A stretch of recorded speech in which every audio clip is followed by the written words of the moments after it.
Well, welcome everyone to American Jewish University's Open Learning Platform and our conversation about the art of creating engaging Jewish communities and leadership. I'm Ron Wolfson, Fingerhut Professor of Education at AJU. Please put questions in the Q&A for our guests, who today are two of the 9 outstanding leaders I interviewed for my most recent book, Jewish Communal Leadership, Lessons Learned from Leading Practitioners. Rabbi Denise Eger is the founding leader of Congregation Kol Ami, a Reform synagogue here in Los Angeles, and the first LGBTQ person to serve as president of the CCAR network of Reform rabbis around the world, and president of the Southern California Board of Rabbis. Welcome, Denise. Hi, glad to be here today. Thank you. Barry Shrage is one of America's foremost Jewish leaders, having served 30 years as the president of the Combined Jewish Philanthropies, CJP, and the Boston Jewish Federation. Today, he's professor of practice at Brandeis University's Hornstein Jewish Professional Leadership Program. Welcome, Barry. Thank you. It's a pleasure to be here. It's going to be fun. It will. Thank you. Denise, let's start with you. You are a pioneering rabbi in so many ways, a founder of an LGBTQ congregation here in Los Angeles. You know the art of creating an engaging spiritual community. What inspired you to do so? Well, thanks, Ron. And again, it's great to be here with you and Barry. And, over 30 years ago now, the world looked very different, and it was the height of the AIDS crisis. And the Jewish community was not yet as welcoming and inclusive of LGBTQ Jews, and certainly not people with AIDS. And we were located in the city of West Hollywood, which had a large LGBTQ population, and we saw a need to create a kind of community that was inclusive, not just of LGBTQ people, but a place where everyone could be welcome. And in those years, it was still difficult for LGBTQ people to find their way into what called mainstream congregations. You were a little bit different, a little bit suspect. And so we created a community that was what at the time was welcoming of everybody who wanted to participate in the Jewish community in West Hollywood. And I think one of the reasons, besides the efforts of during the HIV/AIDS crisis, was really also was the time when I think the Jewish world was going through lots of changes, and the synagogue itself as an institution was going through lots of changes and trying to find a new way forward, and much of which, Ron, you wrote about also in many of your books as well. So I like to think that you were part of the inspiration. Well, thank you. That's very nice of you. You're a fantastic advocate for your community and in building that congregation. Barry, you tell a story in this new book about the importance of visionary leadership to kind of see around the corner of what's needed in the community. Now, I remember a time when federations and synagogues were sort of separate silos and didn't do much together. And in Boston, you pioneered a groundbreaking relationship between federation and synagogues with your Mea initiative. Mea means, in Hebrew, it means 100. So what was that, and what was that about, and how did it help build engaging sacred community? Well, you really can't have engaging community at the level of the Federation or even of the JCC. It's got to be much smaller. In other words, people, the definition and habits of the heart of a real community, it's interdependent. It has discussion and decision making. It has common practices that define the community and that are defined by the community. And it has a memory. It's got to be a community of memory. It's got to be organic. Anything that's less than that is not really a community. If we're going to be a federation, is going to be helpful. It's got to be a community of communities, and that means it has to be made up of smaller units where people really know each other and care for each other. So helping at a time when synagogues were sort of in doubt or were problematic, our job was to make them much stronger, not to compete with them, but to make them into the most kinds of communities that they could be. Being a community of memory means to be a community of Torah. The Torah is our memory. And in order to do that, we had to figure out exactly how to make Jewish learning a part of those congregations more than they were, because there are times that synagogues just kind of forget what their purpose is and they become whatever, but not strong. And to be strong, they're going to need to be connected to. So this Maya program was really just to say, I would say at the Reform congregations that I visited, I'd say, there really is, since the idea here is for you to take control of your own spiritual life and to decide what a mitzvah is, there's only one hate, only one sin, and that's to be ignorant. Because if you're too ignorant, you can't make any decisions. If you don't know what our history is, what our Torah teaches, what our culture is, all of those things, you're not in a position to make the sacred decisions that you have to make. And that resonated with people, and when I would say to them, how come it is that you know so much more about Shakespeare than you know about Rambam? And they'd have to admit that that's true. I mean, and why are we so ignorant of our own tradition? Anyway, Maya was just a way to say, this course is going to be taught by the most brilliant teachers. It was actually modeled in some ways on the Wexner Heritage Program, the best teachers in the community. This is not going to be your third grade Hebrew school teachers. No offense to any third grade Hebrew school teachers out there, but these are going to be sophisticated people who are going to teach you Torah at the very highest level. And they did it in their synagogues. We insisted that this be done through synagogues, which helped to build the muscle of community in the synagogues. Did you get pushback on that at all from your leadership at Federation and even among some of the synagogue people, or were you warmly welcomed? You say in our book here, Barry has an agenda, is something that people used to say about you. Yeah. In my mind, the volunteer leaders, they didn't want your vision to rule, but they wanted to know what it was. Somebody would say to me, I'd say, I heard that you're interested in services for the elderly. And the guy says to me, you know what? I want to know what your agenda is. We hired you because we thought you had some ideas. You tell me, and then we can talk together about how it intersects with my agenda.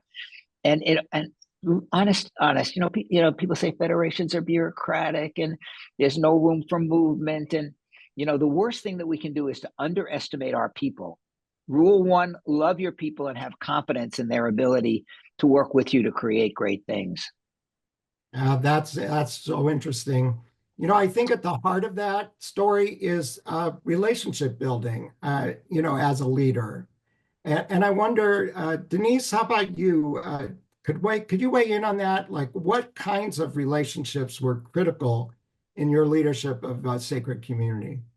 Well, I think the whole Jewish project is about relationship, relationship with God, relationship with Torah, and relationship with Am Yisrael.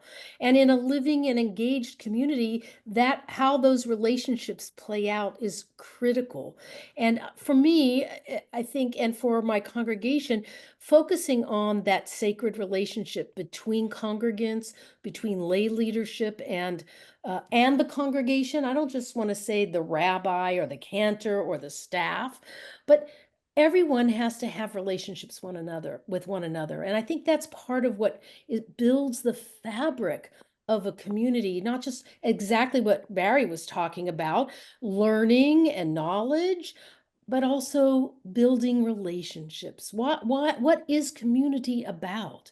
And in our very busy world, in a society that tends to isolate us, and in a world where, at least in the US, about rugged individualism is so much a part of the ethos, that's not part of what Jewishness is, right? Jewishness is about relying on one another, a minyan, right? We have to have a minyan to even recite certain prayers, to focus on that memory, to build the next generation. And so I think one of the things that was so powerful and continues to be in the congregation that I served for over 35 years as its rabbi and now as Rabbi Emerita was the sense of that holy relationship rabbi to congregation, right? Congregation to each other, members, and to create opportunities for people to engage in different ways. And the last thing I'll say is, I think a lot of people in our world think, oh, synagogue's the prayer space, right? We go there for high holy days. We go there for to say Kaddish for a yortzeit. And we forget the other places of the Beit Knesset, the house of gathering, as well as the Beit Midrash, the house of learning. And, I always felt like cultural programming was also really important there's all kinds of Jews. And maybe I'm Kaplanian, I'm Mordechai Kaplan, that the synagogue should be more like a Jewish community center. We didn't have a pool, not, we'll leave that to other congregations larger than mine. But I do think that understanding that people intersect with our sacred, fabulous tradition in many different ways, and we shouldn't judge that. And it allows space for people, whether it's learning a page of Talmud or Torah or how to lead a service, and also Jewish cooking and Jewish art and media and movies and music. Those are valid ways of engagement too. Yeah, it is. I'm looking at our list of folks here on the Zoom Golly Golly machine. We've got Jewish professionals, such as yourselves. We've got a whole bunch of lay leaders. And an important theme in this book, Jewish Communal Leadership, is this relationship between the lay leader and the Jewish professional. And I write about that in the chapter I have in the book. And I'm wondering, Barry, you say that the real glue that holds our communities and especially Federation together are these relationships. So how do you build them? I mean, let's get to the nitty gritty. I mean, what did you do to build them? Was it a lot of lunch with people? Yeah, it's, I would say that it's nonstop responding to people, and it doesn't matter whether they're wealthy contributors or whether they're other people who want to ask a question to the Federation or need help or whatever. You're constantly building relationships. I mean, if you're lucky as I was to be there for 31 years, that's a hell of a lot of relationships. It's a lot of bar and bat mitzvahs. It's a lot of shiva calls. Mao Zedong said that power grows out of the barrel of a gun.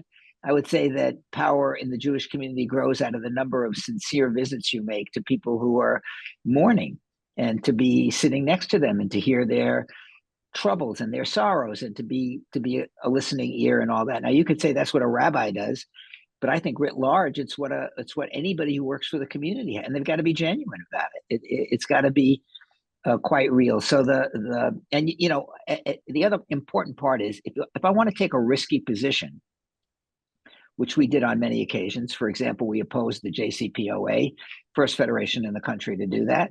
And there were a lot of, when there was some, by and large, the community liked that position, but 50 or 60 or 100 people didn't. I heard from them. And, and that's where, if you know the person and you can talk to the person, you can say, here's why we did it. Here's why we think it's good for the Jews. It wasn't political. I understand that you object to it, and let's keep talking. And at the end of the day, those 50 people, we didn't lose one single friendship, and we didn't lose one single dollar of campaign. And a couple of people, when at the end increased their gift. Why? Because when they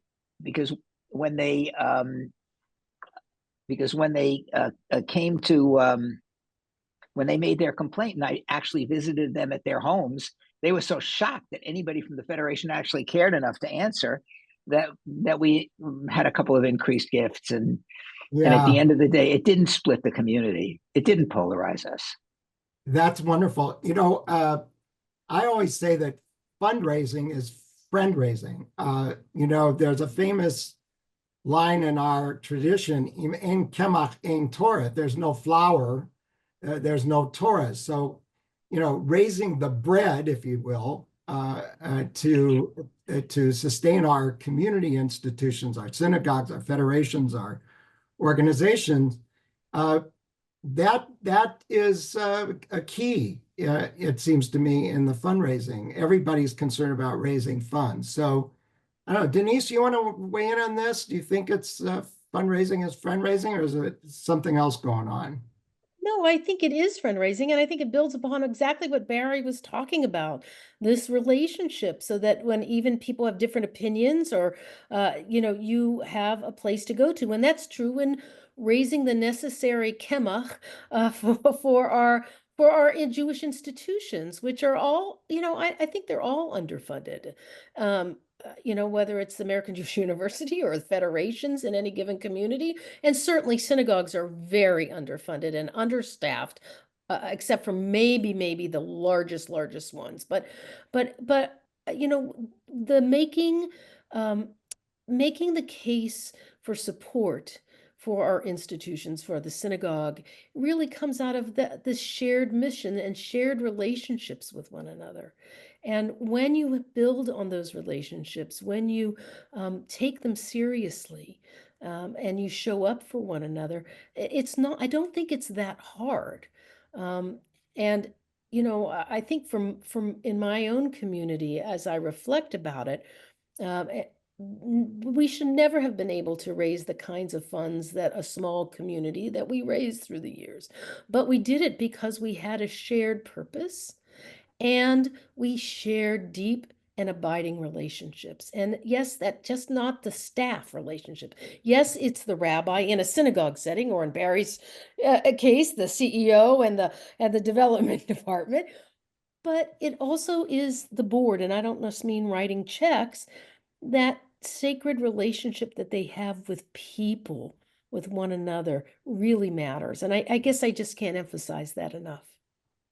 I like to say that relationships in a sacred community, and by sacred, I mean not just synagogues, but I Yes. consider all of our organizations to be sacred. You have the relationships between the professional and the members, or the lay leaders, correct? And then you have the relationship between the members themselves, the people who are Yes. in the organization themselves. Because when you know somebody in an organization, I like to say it's not hard to quit an organization, but it's hard to quit your friends. So if you have relationships, interpersonal relationships with the people in your community, there's a pretty good chance, or at least a better chance, that they're going to stick with you for the long term. And then, of course, the relationship, to circle back to the MEA program in Boston, encouraging people to have a relationship with Judaism as a way to apply Jewish wisdom to your life. So it has great meaning for you.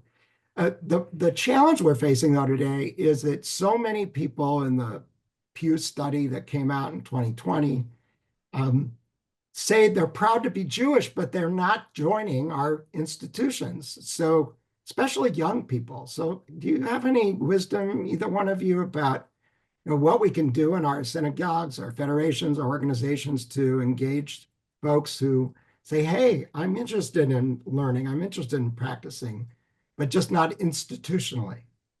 Well, number one, I don't think the conventional wisdom on this is correct. So importantly, it's like, among other things, about loving our people is not to underestimate them, not to trash them, but to trust them and to offer them. When we did our study and decided to become aggressively outreach oriented toward interfaith couples, we had to make a decision. Do we do that by creating a lowest common denominator Judaism, because after all, they're not Jews, and why should they be interested in? But the opposite was true. Mayo was the highest common denominator outreach strategy, and they were interested, and they could be engaged. So, and young people, guess what? Hey, look, let's be honest with ourselves. Outside of the Orthodox community, and even to some degree in the modern Orthodox community, excuse me, but young adults, college students, young adults, they never went to synagogue. Never went to synagogue. This is not a new phenomenon. It's not what young adults want to do on a Saturday morning. So, it's to say that this is just this new generation. It's not the case. What you want to do, the life cycle pattern of Jewish affiliation. When they get married, when they have kids. Now, admittedly, that's happening later in life. But when it happens, there is a movement toward wanting to be affiliated, wanting to learn more, wanting to know what they're going to say to their kids about what it means to be a Jew. And you put your energy into the places where you really can make a difference. There are lots of places. For example, a young adult may not be interested in studying Torah or joining an institution, but that's the time to get them to Israel on Birthright or some other program. And that will change their heart about the way they feel about their fellow Jews and Israel and everything else. And you've got a starting point. And then when they do get married, when they do form relationships of various kinds, and when they do have children or don't, there are other points in their lives when you can really, but to say that we've lost the next generation, and because there's a gap, in terms of affiliation with Israel. Here's the thing about the next generation. So just to use a brief Devar Torah. So, Please. so Moshe is at the burning bush, and God says to him, "You're going to go and fight with Pharaoh and take your people out." And Moshe must have said something like, "You must be a very crazy God. I'm not doing this thing.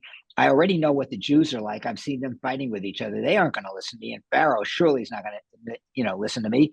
At least tell me your name." And God says, "I'm the God of Abraham, Isaac, and Jacob." And Moshe says, "Come on, you got to do a little better than that. I mean, I need a name here." And he says, Eheyesha Eheyeh, which I would translate probably based on something I heard from Rabbi Sachs, which is, I will be what I will be. So Sachs, or whoever it was who I heard this from, said, I will be what I will be. God is saying to Moshe, I will be what I will be. The Pew Study will be what the Pew Study is, and the next generation will be what they are. I will be what I will be, but you will determine the outcome. This is in our hands. Are we going to get kids to go to Israel? We're not going to get kids to go to Israel. Are we going to offer them serious learning opportunities? We're not going to offer them. If we screw this up, the separation of ourselves from our people and from the future will be on our heads, and future generations will curse us for it. But if we do our job, future generations will bless us for what we were able to accomplish. There are role models here. There are young people in Israel at the risk of their lives. I mean, fighting in a way that nobody believed, that these kids who were raised, on the internet, that they'd be able to take on the hard guys of Hezbollah, who were like sharpening their murdering skills in Syria for 10 years before the start of this thing. We can be very proud of our people and of our next generation, and they need to meet each other. Yeah, no question about that. So, Ron, can I weigh in on this for just a second? Sure, of course. The Jewish future is so critical, and I appreciate so much what Barry had to say. And I just want to say that about 6 years ago in my congregation, I worked to help create what we call the Open Yad project, Yad young adults, but also Yad open hand. And we created a really different model for that 20s and 30s cohort, because we can't assume. Look, the generations that are in their 30s now and the younger generations, Gen Z, their life experience is so different than millennials even, and of boomers. It's a completely different world. And the requirements of synagogue membership and filling out forms, and that's not going to be how they interact with it. And we created an opportunity for young people to meet, to socialize, to gather, to learn about the things they were curious about, without the ties of having to be, synagogue members. They paid a minimal amount, and the synagogue provided a resource, and our assistant rabbi at the time, and it continues to thrive today and continues to be the greatest input of new members after 2 or 3 years, as they settle in, as they get greater jobs, and leadership in our congregation today. And I'm really proud of that, because it's a great group. It continues to be active and continues to do outreach. And it's not just, let's meet together for a service and the meat market, MEET, to just for dating purposes, although people do meet there, but it meets them where they are. And instead of the boundaries of the synagogue functioning, you have to be a member and you have to do this and you have to give to the building fund. We forget their experiences are different than ours, and we have to treat it differently and be willing as leaders of different generations to go out on a limb and to take those risks in our institutions about that. We're interesting. It's very good. I agree with you completely. Synagogues that have created different branding opportunities for that kind of parallel outreach and engagement have really found success, and that's terrific. Barry mentioned, the folks in Israel who are standing against these terrible attacks. And there's no question that since October 7th, we've seen two interesting, almost conflicting developments. On the one hand, this terrible anti-Semitism and anti-Zionism in our community. And on the other hand, a kind of surge in Jewish engagement. And so in some way, this might be an opportunity for our synagogues, our federations, and so on to capture the imagination of many more people as they feel a kind of, engagement with the Jewish people. Do you have any advice on that, either one of you? I think this is so critical to capture people's time, energy, curiosity. I mean, part of this is that with the rise of anti-Semitism in a world that, at least here in North America, we've been so comfortable, and it's so shocking, the rawness of the anti-Semitism, and yet so people flock to find the safety of community in a way they haven't before. And on the other hand, their curiosity about Judaism, as perhaps another tool in their toolkit of resilience. And so I do think for those of us that are in the Jewish professional fields, that we have to meet people where they are in this, to provide that reassurance and not let our own fears as Jewish professionals also cloud our worries, but to help grow that spirit of engagement with one another and meet our community in such a way that they find their home again among the Jewish Yeah. people in a connected way. Thank you. Barry, you're teaching these students at Brandeis leadership skills. What do you say to them about dealing with our current situation? I look, you have influence as a teacher, so I'm not neutral. I'm for our people. And I think that at the very least, if you're going to be working for the Jewish community, you've got to be for our people. Does not mean being for Netanyahu. Does not mean being for right-wing governments. It means being for our people in a fight for survival, and at least giving them the benefit of the doubt in the fight that they're in. And I find no problem with that. I mean, I've got students on the left, students on the right, and it's all right now, all of that stuff becomes pretty confused. When somebody on the left can say, maybe our best hope is Donald Trump, it's like they're choking on those words. And it's not that they like Donald Trump or approve of him. It's just that we're walking into an extremely complicated and confused situation. And there's room for everybody's opinion on it.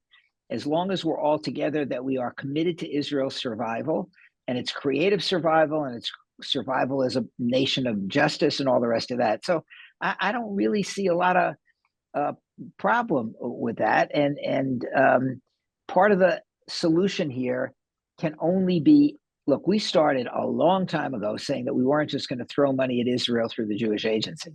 We were insisting on creating people-to-people relationships so that we would be able to talk honestly to them and they could talk honestly to us. And that was the Boston-Haifa connection that still functions, and it's still important. And we're still sending thousands of kids over there, and they're sending thousands of kids over here.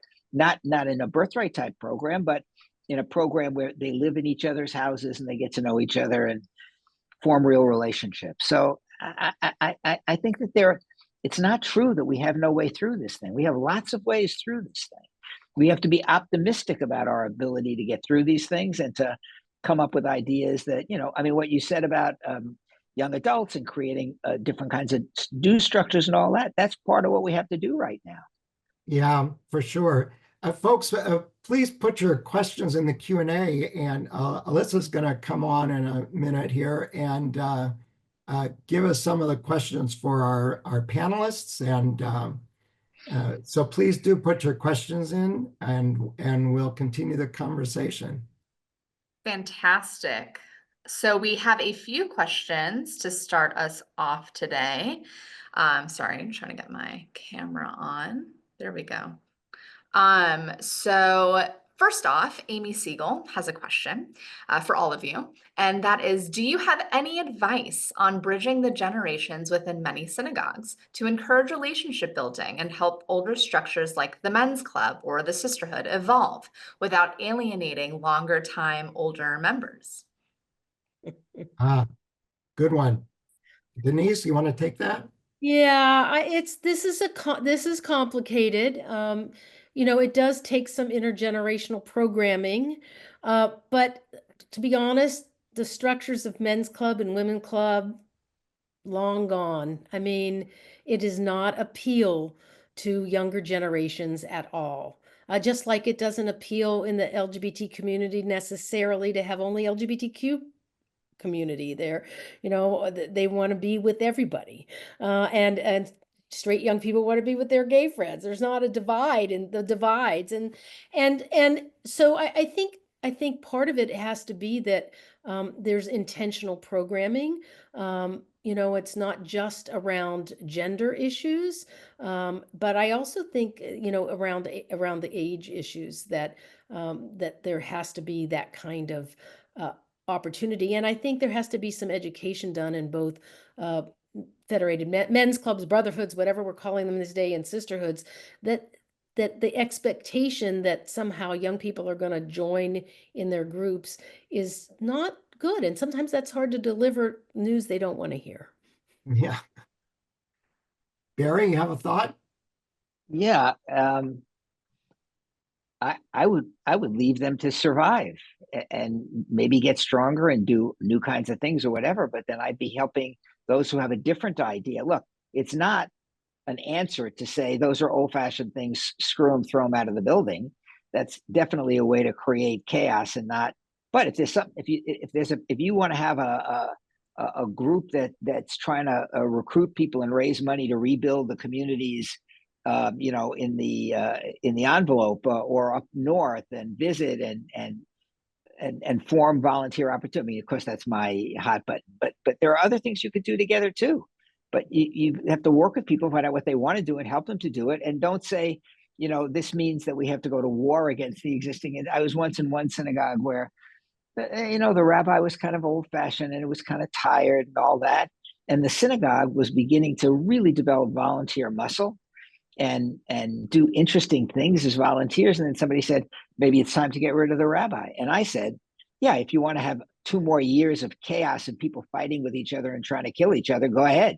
But I would recommend that talk to him about some kind of a deal that lets him leave with honor and dignity. If he doesn't want to leave, let him hang around for a while longer and just do the great things you're doing as volunteers. I mean, the less chaos we cause, the more we'll, come together at some point in a way that's better. I would add that small groups, I think, is a part of the future of certainly in synagogue life. And these small groups can be created by affinity, people that like to do something together. There might be some older folks and some younger folks who might find common cause in things like studying Torah, but also things like maybe biking or hiking or other sorts of interests that people have that they can share. Another is life stage, and here I can tell you that since I've become a grandparent, I've got a different kind of feeling about the challenges of being a parent. So sometimes parents, younger parents of younger children, want to learn from the grandparent generation how they went through this process of raising kids. So I think there are points of connection where, particularly in synagogues, people could share ideas with each other across the generations. Alyssa, what else you got? All righty, we have another question from Elaine. Why are we focusing on only young people? I'm 73 and moved to a new area 5 years ago and needed to create my Jewish community where I now live. Yeah, that's a fantastic question. Again, depending on the life stage and when people move, I think there's a natural desire for many people in the Jewish community to find that group of friends they can be with and celebrate with, and who will be there for them in good times and bad. That's always my litmus test for a sacred community, which is, do you have a group of friends who are going to be there for you in good times and in bad? The professionals will be there for you, God willing. I think so. We're all of us who are Jewish professionals are committed. Well, we get paid for it, Yeah, well, but we do get paid for it, but it's even more than that. I think, Barry, you'd agree with me. Most of the people I know who are Jewish professionals, it's a calling. Sure. It's mission. Yeah, sure. Yeah. Because in most cases we don't get paid all that much. I mean, in a few cases, okay, yeah, but I think you wouldn't do it if you didn't really believe in the mission. Yeah, no, and look, to some degree, older people, I still hang out mostly with my friends in my synagogue that I've known for 30 years or 20 years or all that. And I don't particularly want to be, and the core of the thing is people like, 40 to 60, or, we have scattered friends in different places there, but we still have our old friends, and we really want the younger people who are not unmarried young singles. These are all people, young people in my shul. It's an Orthodox shul. Young people are people who have kids between the ages, who have 1 to 5 kids between the ages of 1 month and 15 years. I mean, these are young people, but they're not Right. what people think. Yeah. I want to just say a word about this because, I'm recently relocated to Austin, Texas from Los Angeles. In Austin, Texas, one of the largest demographics of people moving to Austin are people in this category. Young boomers who have relocated. Now, that's not why I relocated, but today in the Jewish community, a phenomena that's been happening is people move to be near their grandchildren. That's And true. we didn't have Yep. this in many other years. People went away to college and then they moved home, wherever home was. Today, those boomers are moving where their children have resettled and are, as the questioner asked, is resettling and looking for Jewish community. And it is a vibrant, wonderful opportunity for Jewish institutions to also, again, here, just like we talked about the 20s and 30s group, to rethink what they're doing for the empty nesters and also people who have relocated later in life. And I know my wife's congregation here in Austin, she's also a rabbi. She's a senior rabbi at Temple Beth Shalom here in Austin, Texas. And there is a very active what they call second act group, who are people who have either are early retirees, younger active retirees, and also this group of people who have moved to be near their children and grandchildren, and they do all kinds of things and have created a new network. So this is an opportunity for vitality in the Jewish community, whether it's synagogue or federation folks of Jewish organizational life, to tap on their life experiences elsewhere as they look to create new networks and new community. Yeah, one wag once said that the greatest predictor of synagogue affiliation is when a couple or a person gives birth to a 7-year-old child, because then they're looking for Hebrew school and that sort of thing. But what you're saying, Denise, is that it may be that the best predictor of renewed commitment to a sacred community and engagement with sacred community might be when that first grandchild is born, God willing. It's I think it's a real opportunity. And I know for myself, I became a grandparent this year. That's exactly it, is to Mazel tov. take that kid to taught Shabbat, and to Yeah, encourage the parents who still need adulting sometime, need to be taught adulting. What do they do? yeah, And it is exactly. it's an opportunity not to be missed in our community. Do we have one last question there, Alyssa? Yeah, I think one last question, one that has struck me, is a question from Andrea. She mentions that she's finding that many people that she knows are picking and choosing programs in prayer across multiple synagogues or multiple organizations. And she was asking if there are any existing models, or what you guys think of these models of a passport-like option for these community members. Wow. Yeah, I think that's been kicked around in some communities. I just heard from a colleague this morning who was talking about Jewish community centers doing that sort of passport thing. You know, where if you belong to one, you belong to all, that sort of thing. I think it gets complicated financially in the community. Barry, have you heard anything like that? Yeah, it's always, kind of talked about. And but see, in some ways it may actually be counterproductive. In other Hmm. words, we've been kind of criticized for being, like a supermarket, but in what way do you create community if you're picking and choosing?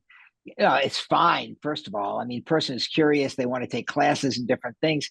All that's great, but you also need to have a strategy for somehow helping to create, a feeling of to be, you're part of a community, and it's a great community. By the way, all the talk about different generations, it'll all work if you have very talented staff and lay leaders who people want to be near. And it doesn't matter whether you're 30 or whether you're 50.